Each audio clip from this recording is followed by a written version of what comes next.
Hello, and welcome to Mondays on Tuesdays podcast. I am your host, Firecrow Silver Knight. My project that projects is Compare Basic, and this episode is about identity and identity collapse, how the overcompensations somewhat explain the world we are in. For the first time, I'm going to say down with capitalism, and I'm going to talk about why and why it was such a hard thing for me to come to terms with as someone who really likes money, not necessarily having spending money, but the concept of earning money and how I'll talk about my trials and tribulations as a talent-driven employee. And th this will be really, really interesting. I I hope you can hear the sort of compassion I have for all sides of this situation. And I know, both sidesing has a bad name, and it should. But there are very real reasons why our capitalist workforce is structured the way it is. And there are also some very, very bad, unrealistic expectations that should be let go of. And I'm going to try and talk about both of those things in the context of my story, kind of what's happening. So I'll start by saying that my recent story is that I have gone through a bout of extreme poverty, switched industries from a high paying industry to a low paying industry. But more than that, I've gone through periods of unemployment and disconnection that I have never experienced since I started working in about 2004. And boy, do I have some insights from that. I'll start with a somewhat jokish parable, which is I think we've all heard the, give a man a fish and he'll eat for a day, teach him how to fish and he'll eat for a lifetime. But the joke that I have is if you take a fish that a man has just caught and beat him with it with the expectation that he will catch more fish, uh, no one wants to eat that fish that you've just beaten him with, and he still doesn't actually have the ability to catch more fish. So we have an economy that is horribly structured around fear, and this is a very strange thing to present, but I am experiencing the positive aspects of that this week. And the reason is I way overestimated what I could sell with Compare Basic and spent the winter trying to code up something that would either raise money through inspiration, through crowdfunding donations, or sell something. And very much struck out because I couldn't connect what I was doing to what people needed. And falling behind on bills as badly as I did scared the absolute crap out of me. And so I went back out into the restaurant industry with more commitment to have the problems that I solve and the labor I provide connected to the economy than I probably ever have had. I've had a very privileged, joyridey software career where I could walk across the street and grab another job. I've never really taken financial hardship seriously. And when people say things like, make sure you have savings for a rainy day, I get that now. And so this is kind of the driver of our social economic construct is the idea of scare the absolute crap out of people so that they become workaholics.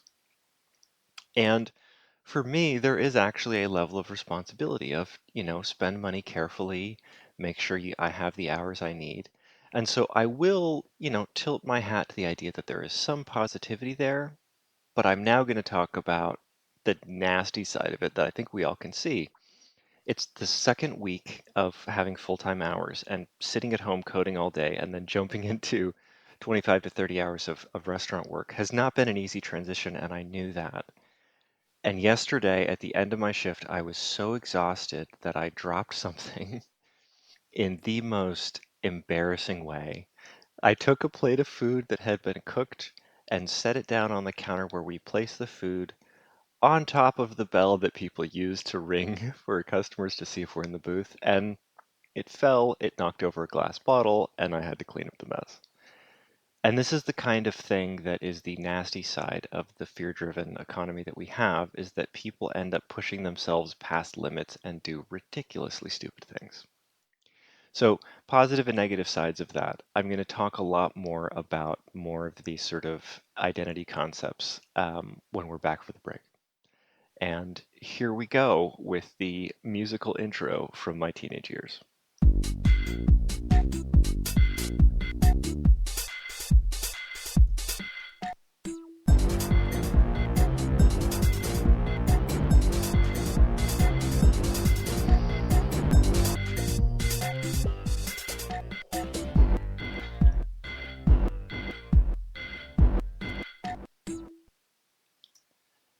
All right. So the topic of this is us or all of us.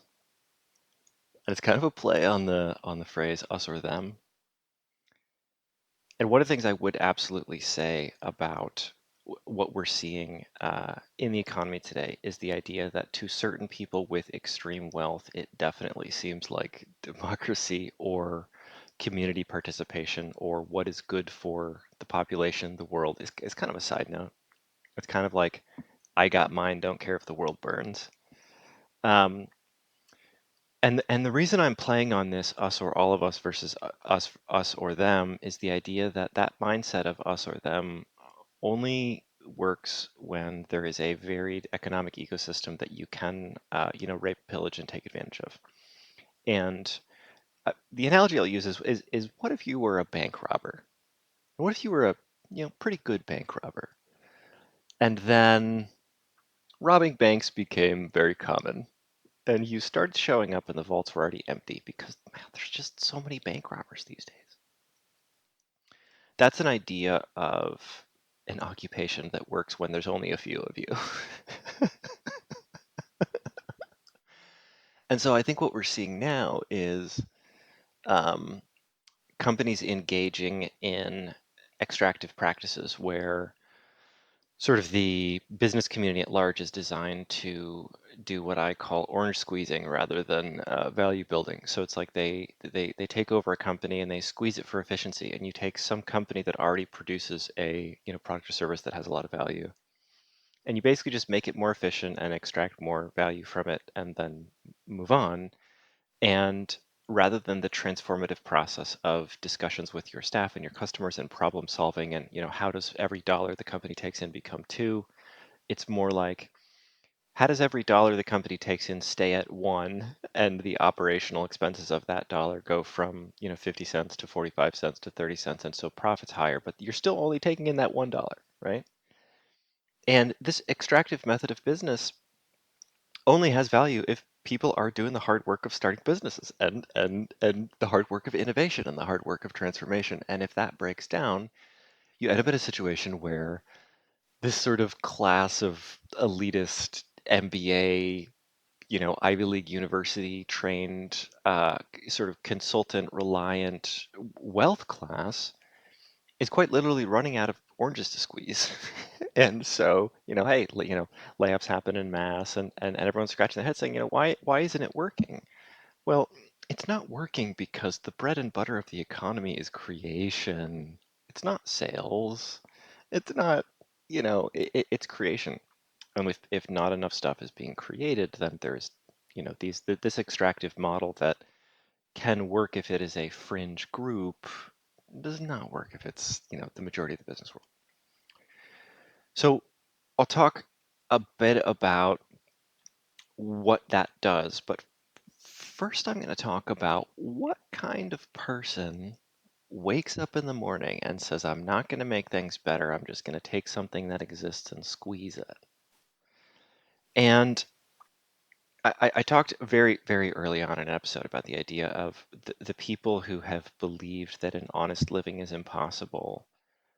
I do actually have some sympathy for them because can you blame them? So my life as a software engineer was show up at 9:45 for a 10 a.m. first meeting, and then, clock out at, 5:45 or 6 and go home and get paid $200,000 a year. That was that was my life as a software engineer. And I have always been a talent-driven employee, and I cared very much about the quality of the code base and the, trajectory of the company and whether we were building things that could have been better. And I was also somewhat selfishly unconcerned about combative problems on teams where I talked about an idea that nobody wanted to build. And that was a very immature oversight of mine. But um, I now am in the very opposite area of the company, the economy, where I'm getting paid what would be considered in certain states in America minimum wage, but in the state of Iowa on the federal minimum wage, it's actually, considered pretty good. And I have to work, a physical job that is exciting. I love cooking. I love meeting customers and, making them happy. that basically means that I'm seeing the other side of the economy where just surviving is a challenge. And well, I derive tremendous strength from the purpose and meaning of work, and I have a history of suicidal behavior, and so I quite literally cannot survive if I don't have enough purpose. There's an actual, dragon chasing me that I must satisfy. But I can understand if the comfort of sort of the white collar software life that I had was not available for someone to realize I can't hack it with the economic opportunities available to me. I got to find an investment opportunity, some way to cheat, some way to be an advantage that I can have a comfortable life and a comfortable life to my family. This whole honest work thing is not real anyway. People have been mean to me in the past. I may as well become one of them. Let's go. Here is the case for advantagism. And I would say this, as horrible as it is, can you blame people for wanting it, given how hard things have been?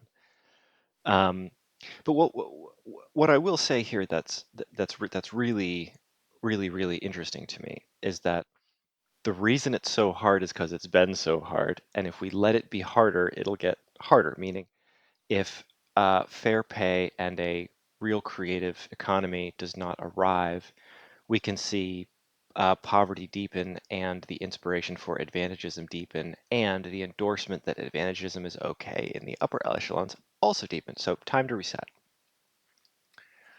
So I have always been a talent-driven individual. Uh, of the many things I am good and bad at, figuring out how to do things well and in a way that makes people say, "Ooh, that tastes really interesting," or "Ooh, how did you do that?" or "Wow, how did you get the computer to do this?" or "Wow, how did you make that music?" That's always been a strength of mine.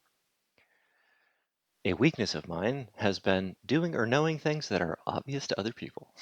I I at times can explain to people how the combustion engine in their car works, how electronics works. I can find insights for human behavior, and people just say, "Whoa, thank you for explaining that. I've been kicking that around for a while, and it didn't make any sense."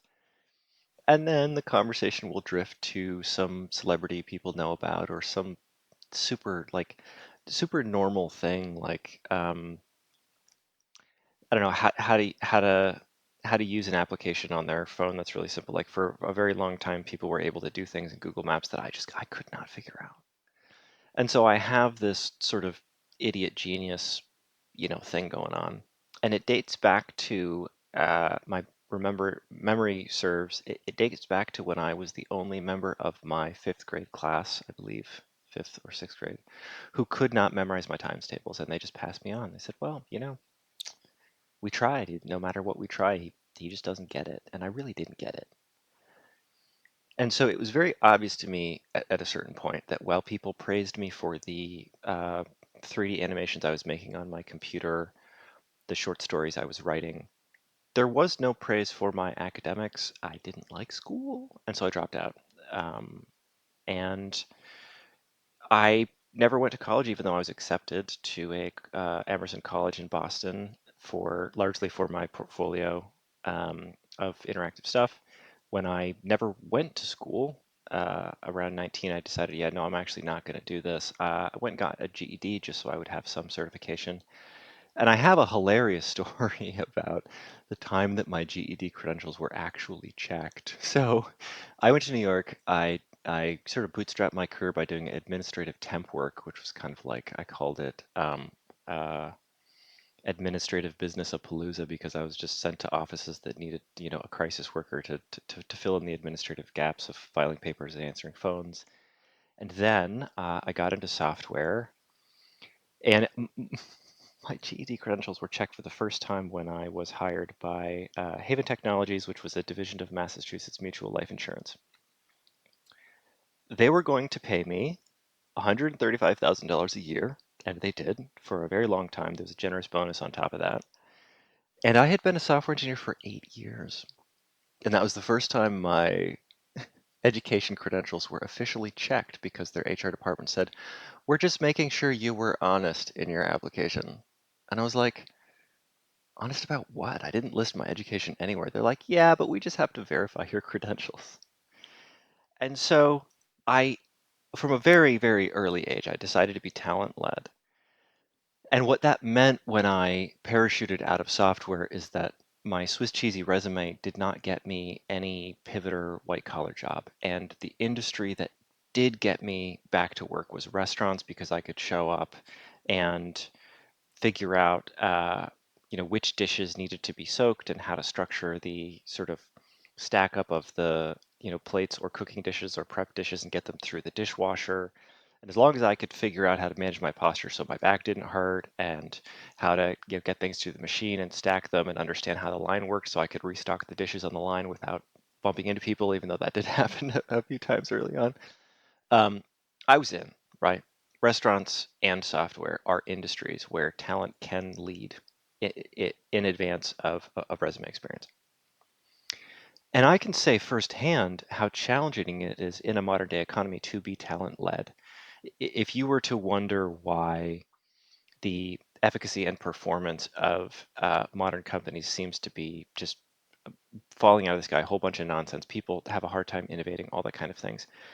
I think one answer is the friction I have experienced by being someone who really does not care about the status of someone talking to me, really does not care about the sort of traditional way things were done at a company, really has no interest in anything other than the performance of my role and the performance of the company. It definitely makes sense that people would get the message that they should be a ass kisser more than a performer. It definitely makes sense that people would get the message that advantagism is more valuable than actual engagement and delivering of service and quality. These messages are received, and it is very obvious why.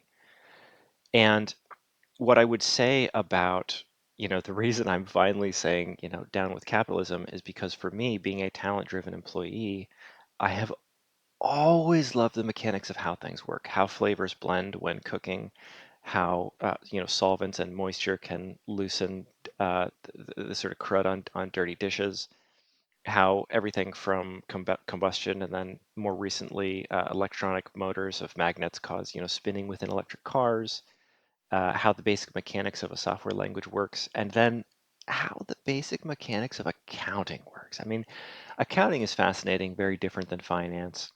And the basic idea is in accounting, you actually frame the motion over time through a perspective lens. It's not all just hard numbers. It really is a how do you analyze a situation to make sense of it? And that's fascinating to me. And from an accounting perspective, there are a lot of things about capitalism that do make sense. The idea that people can pass money around seemingly autonomously about what they can do to transform raw materials and raw time into higher value, um, how they can make decisions about who to hire and who to support and who to promote and who not to. That all makes sense when you think of capitalism because you're talking about an engine that can be a method of accounting, kind of accountability for good, for positive change, for people to plug their passions into the economy. But the problem is that capitalism and accounting are not the same thing. Capitalism and money are not the same thing. Capitalism is the idea that whoever has the biggest bank account gets what they want. And that's a problem because just because you have a big bank account does not mean that you will make decisions to have a bigger bank account. Let's take an example. How many of us know musicians who release an amazing album and then they release an album that is crap? Well, what if we considered their reputation from their first album as unchangeable over time? This sounds a bit like the career of someone who runs a great company and then sells it and then goes around destroying other companies because they're in that period of their second or third album that's crap. It's analogous to musicians who do this, and I want to call attention to two groups that had around 20-year hiatuses and then came back with fantastic albums. The first group, I'm going to call out and poke a bit of fun at my good friend and crowdfunder Matt Arnold, is Blink 182. So Blink 182 is known for, kind of poppy, somewhat watered down punk things in the 90s. She said, "Don't let the door hit your ass," But then they released an album recently, and it is just wonderfully deep and interesting. There's this one song that goes something like, "Tragedy replace my honesty. Now I can see this dark rain. Oh," and it's really interesting and amazing. And they came back after about 20 years of not really releasing albums to do this amazing thing. And the same thing happens in business. You do see people who have like dark periods where they don't really do a whole lot of stuff, and then they come back. But the problem is, if status and reputation is based on the idea that once you're awesome, you're always awesome, then we are going to endorse a lot of bad things. And so one of the challenges that we have with capitalism is the idea that if you make a bunch of money and have a big bank account, and we consider that as the reason for taking your advice, we're ignoring the human condition, which is that talent is a transient thing. It's not something you're born with and you flip it on like a light switch every day. It must be polished, it must be maintained, and it will go in and out. And what I know, as someone who has always been told by many people that I was a genius and then kind of poked at for being a dumbass, I spent the first 8 years of my career definitely fumbling through the ability to write effective software. And it was only really after about 8 or 9 years that I started really sort of clicking, oh my God, okay, here's how the functions align, here's what the computer can do and will never do, and that kind of thing. And I would say the similar thing for something I sort of tried and never really got that amazing with, which was breakdancing. I was always like sort of a not as good breakdancer as everybody else doing it, and I never really was able to polish it into something that I was, proud of, even though, any breakdancing is pretty impressive than none. And so a lot of the spaces that I would do them at, as I got older, is basically like once in a while at that circle that forms in a wedding. People were massively impressed, but I never was. And so I know firsthand that unpolished talent doesn't mean anything. And, cooking, I'm kind of in a funk where my home recipes are like almost good, but not amazing because I'm experimenting with things like, curries and sauces. And I was modifying a vodka sauce to be tomato based, but not with cream, and trying to use the chemical properties of alcohol, particularly vodka, to extract flavor from onions and shallots. And it was all right, but there's something about the bitterness that arrives from the vodka flavor that is balanced out with the cream, and I was, unable to make that work. I will make it work at some point because I'm a very tenacious, obsessively experimental guy, and I will come up with some crazy, crazy alcohol extraction based recipes. But it just goes to say that without innovative development and an understanding of inconsistency, um, status led and privilege led things don't really work in enough cases for them to have the weight they have. So capitalism has very much made two huge, huge, huge problems. The first is assuming that once you have a big bank account, everybody should listen to you is pretty ignorant of the human condition, which is that, everybody has bad days, if not bad decades. And the other problem is that being a talent led person with a talent led career and understanding how much it has cost me to stick to my guns on no, things should be done well, it doesn't matter who can do them well. I definitely understand why we have a business culture that has made that toxic enough that enough people say, fair work, honest work, not on the cards. I'm gonna find a shortcut. And that's very sad. And I don't endorse that. I think it's horrible, but I have compassion for why people feel that way. And I would finish with something pretty simple, but pretty kind of a nasty commentary on our world, which is I believe the ideal society should deprioritize certain things about humans, and here's what they are. um, laziness, greed, addiction, and violence. Now, to the best of my knowledge, we live in a society that very much discourages laziness, very actively discourages laziness, criminalizes violence, and criminalizes certain addictions, mostly related to controlled regulation of substances, alcohol, hard drugs, tobacco. But it doesn't really do much for sort of intangible addictions. Workaholism, I joke that it's the addiction that still pays you a lot, but still takes away everything else, takes away your friends, takes away your marriage. Um, and it doesn't deprioritize wealth addiction or food addiction and or starvation addiction, which is something I struggled with a bit. And it also does not touch selfishness at all. We give selfishness a free pass. Here's what's interesting. I would reorganize that list to be this way in order of things that are results and things that are causes. I would put violence at the top of that list. I would put addiction below that. I would put laziness below that, and I put selfishness at the very, very, very root of this toxic tree. And the reason is if you are selfish, you are much more likely to be lazy because you don't see the benefits of taking care of things in advance at personal sacrifice. It's going to cost you something to get out of bed, but once you are out of bed, you can have a bit more fun.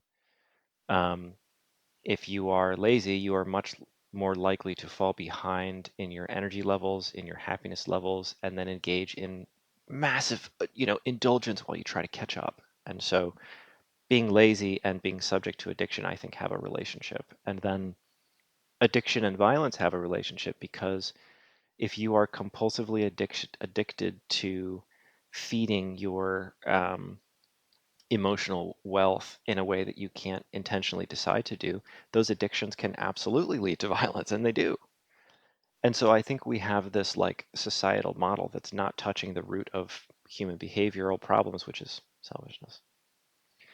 So to wrap up the episode, because the subject of us or all of us is this idea of us or them only works in the privileged time when a lot of people are producing a lot of good things. There is a great economic ecosystem, and it is thereby possible to be, the bank robber that robs banks. Not that I endorse that, but what I'm trying to say right now is that it is not even possible to behave badly economically in our time because there are just too damn many of you doing it.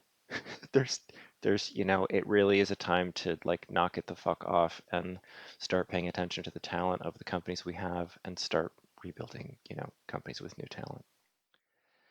As as always, if you're interested, I have more material at comparebasic.com, and yeah, have a really kick-ass week. Not for me, for you, because yeah, we all need some wins.